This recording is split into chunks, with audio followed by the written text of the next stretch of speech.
Manusia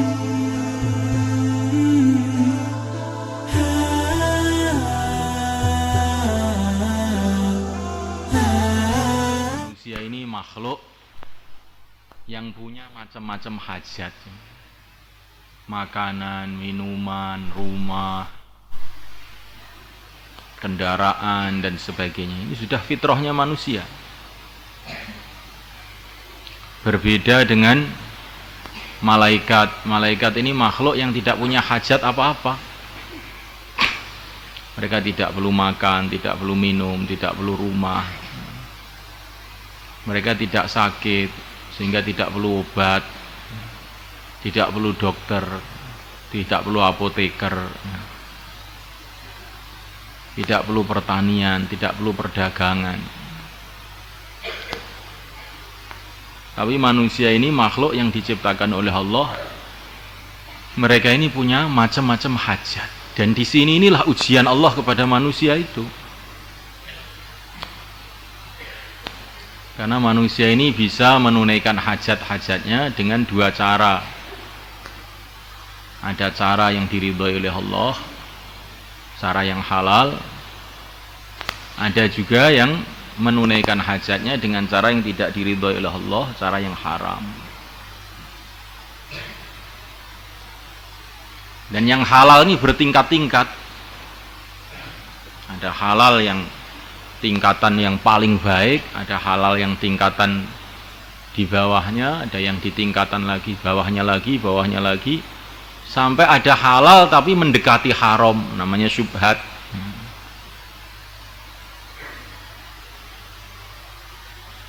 Begitu juga haram, haram itu bertingkat-tingkat. Ada haram yang paling berat, ya, seperti riba umpamanya ini. Ada haram-haram yang di bawahnya, tapi semua itu haram, tapi bertingkat-tingkat. Halal pun bertingkat-tingkat. Nah, para sahabat ini tanya kepada Nabi, mana halal yang terbaik? Maka Nabi mengatakan, amalu rajuli biyadihi, pekerjaan seseorang dengan tangannya. Karena pekerjaan orang dengan tangannya ini tidak dicampuri dengan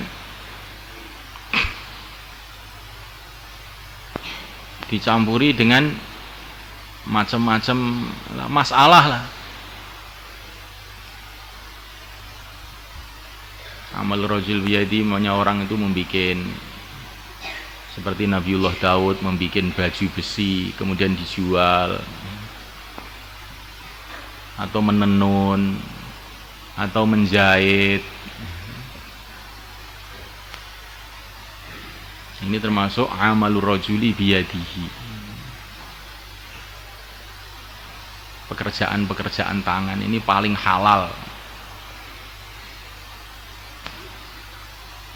Berbeda namanya dengan perdagangan, walaupun perdagangan ini halal, tapi tingkatannya yang kedua.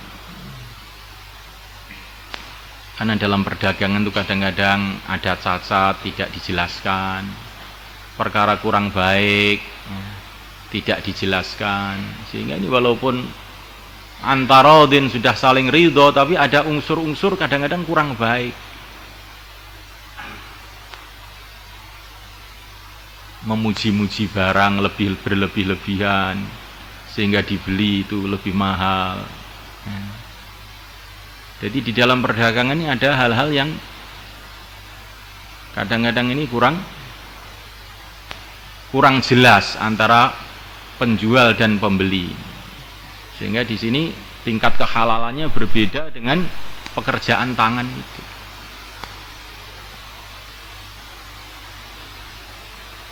Ya, kalau seperti mencangkul, kerja di sawah mencangkul, membajak, itu termasuk amal rajul biyadihi atau tidak? Ya, itu termasuk juga. Cuman yang sudah dicontohkan amal rajul biyadihi itu ya seperti Nabi Daud itu, membikin barang-barang terus dijual. Termasuk Nabi Sulaiman. Ini seorang nabi, seorang rasul, seorang raja. Tapi beliau punya pekerjaan membikin anyaman-anyaman. bikin anyaman, bikin tikar, kemudian dijual. Nabiullah Sulaiman.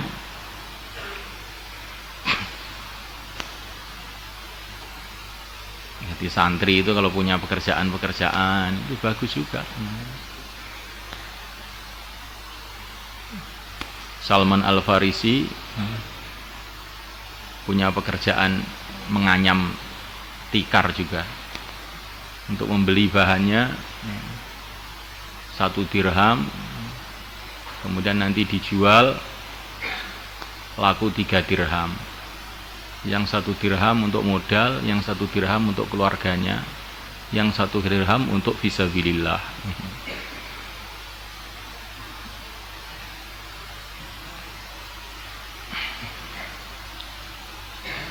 Ini amal rajul biyadihi. Tapi kalau yang membaca hadis ini seorang sufi, maknanya lain lagi itu. Apa amal rajul biyadihi kamu? Saya pernah seorang sufi itu membaca hadis ini. Amal rajul biyadihi, pekerjaan hasil pekerja, penghasilan hasil kerja tangan itu maksudnya apa? Katanya seorang sufi. Kamu tengah malam, kamu angkat tangan kamu, Allahumma, Allahumma, itu hasil pekerjaan tangan katanya. Hasil pekerjaan tangan itu. Diangkat tangannya malam hari, Allahumma, Allahumma, itu hasil pekerjaan tangan itu. Nah, namanya hadis Nabi itu yang memahami menurut orangnya.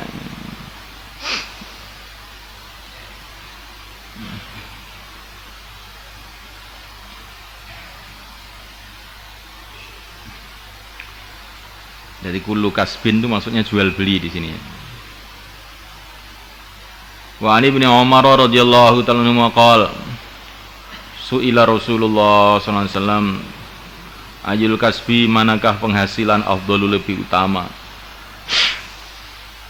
Qala, baginda mengatakan amalur rajuli, amalan seseorang biyadihi, dengan tangannya. Wa kullu bai'in, dan setiap jual beli mabrurin, yang dibaiki. Berarti ada jual beli yang mabrur, ada jual beli yang ghairu mabrur. Bukan hanya haji mabrur aja, ada jual beli yang mabrur. Maksudnya memenuhi syarat-syarat yang telah ditentukan dalam syariat. Jual beli harus ada akadnya. Jual beli itu harus kedua belah pihak sudah harus melihat apa yang dijual. Harus jelas. Sebagaimana yang kamu baca dalam kitab-kitab fikih itu. Bagaimana jual beli menurut syariat, babul bai'.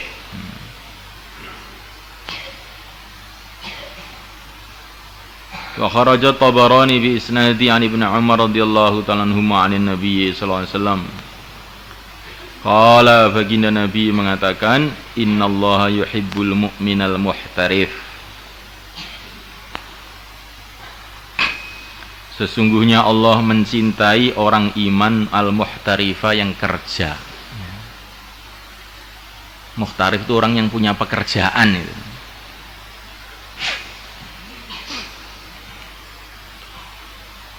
Makanya ini kita lihat wali-wali Allah dulu itu ajib. Wali-wali Allah dulu itu bisa Ibrahim ibnu Adham. Ibrahim ibnu Adham ini seorang anak raja, seorang ulama juga, dan terkenal wali Allah yang mustajab doa-doanya. Beliau ini punya kerjaannya apa? Ngepyok. Tahu ngepyok kan? Jadi dia memanen sawahnya orang dengan gaji, dengan murid-muridnya. Selalu beliau ini pergi ke sawah kalau musim panen, menyabit gandum, kemudian nanti mendapatkan upah dari pemilik sawah. Jadi jangan dianggap kerja itu satu kehinaan, bukan.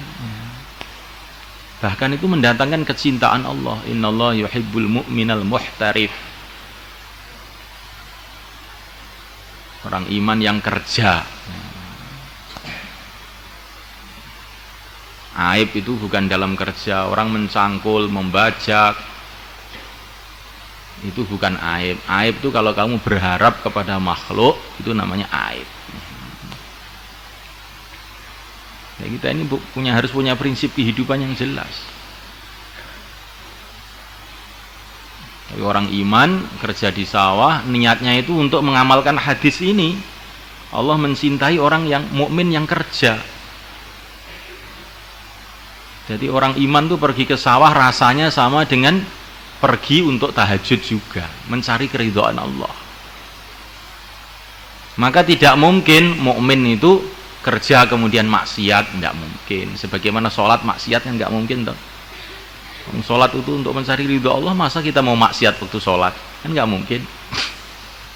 Nah, kalau kamu itu kerja niatnya untuk mencari ridho Allah, ya kamu insya Allah nggak akan maksiat dalam kerja. Siapa orang yang maksiat dalam kerja? Orang yang maksiat dalam kerja itu orang yang kerja niatnya cari uang. Itu nanti biasanya maksiat tuh lama-lama itu. Karena pikirannya uangnya kurang, akhirnya maksiat, mencuri, korupsi, macam-macam. Ya. Tapi kalau orang itu kerja, niatnya mengamalkan hadis ini untuk mencari kecintaan Allah. Allah cinta dengan orang iman yang kerja. Maka dia kerja itu nggak akan buat maksiat. Bahkan dalam kerja itu dia akan selalu mengingati Allah. Rijalun la tulhihim tijaratun wala bai'un an dzikrillah. Kerja tapi dengan zikir pada Allah. Kok bisa ya? Lah memang dia kerja untuk mencari ridho Allah, bukan kerja untuk mencari uang. Tapi kalau kerja mencari uang untuk mencari uang ya nanti ingat uang terus, ini kurang lagi, sudah dapat sekian kurang lagi, sekian kurang lagi. Ya. Syekh Junaid Al-Baghdadi ini Sayyidu Taifah, ya. Pimpinannya orang-orang mutasawwifin. Beliau punya kedai juga di pasar, tapi kedainya bukan seperti kedainya orang-orang lain. Kedainya itu dia bikin kedai di pasar dengan niat untuk mengamalkan rijalun la tulhihim tijaratun wala bai'un an dzikrillah. Ingin mengamalkan ayat Quran, orang yang jual beli, Allah cinta dengan orang-orang yang jual beli tapi tidak lupa pada Allah.